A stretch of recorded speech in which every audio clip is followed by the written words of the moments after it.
म्हणजे क्रूज बोटीचे engine fail जावन बोट व्हांवत आग्वाद फोर्टाच्या खडपा मेरेन, जाल्यार दुसरे वटेन एक डिंगी व्हांवत आग्वाद खडपांनी पावली. दृष्टी मरिनाचे लायफ सेवरांनी रेस्क्यू ऑपरेशना वरवीं सुमार 42 जाणांक सारवार केल्यात. भाई एग्जॅक्ट कितें जालें रे? बोट कशी बंद पडली? अँकर तुटलो बोट कशी बंद पडलेली? अँकर तुटलो अँकर तुटलो म्हणजे अँकर खंय घातलेलो?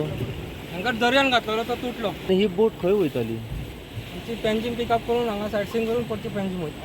पेंजीम वयताली. कोणाक इंजरी बी जाल्या कितें? ना ना काय ना सगळ्यांक सेफली भायर काडल्या. टुरिस्टांक कशें काडले भायर? टुरिस्टांक आमी दोरी घातली इकडल्यान ही सायडीसून आनी दोरीच्या हितून हेल्पान आनी लायफ जॅकेटां दिली सगळ्यांक आनी सगळ्यांक सेफ्टी वयर हाडली आनी मागीर तेंचे हॉटेलांनी ड्रॉप केलो सगळ्यांक. चड दोगां ती धाकटी भुरगीं आसली त्या भुरग्यांची आमची जॅकेटां आसता सगळ्यांक जॅकेटां घालून आमी सगळ्यांक वयर ती एंकर तुटल्यान ती भायर बोटीची दोरी आसता एंकराची दोरी आसता पळय ती ट्रेनाक हें जाली आनी ती स्टार्ट जायना लागल्या इंजिनान चड गेली बोट.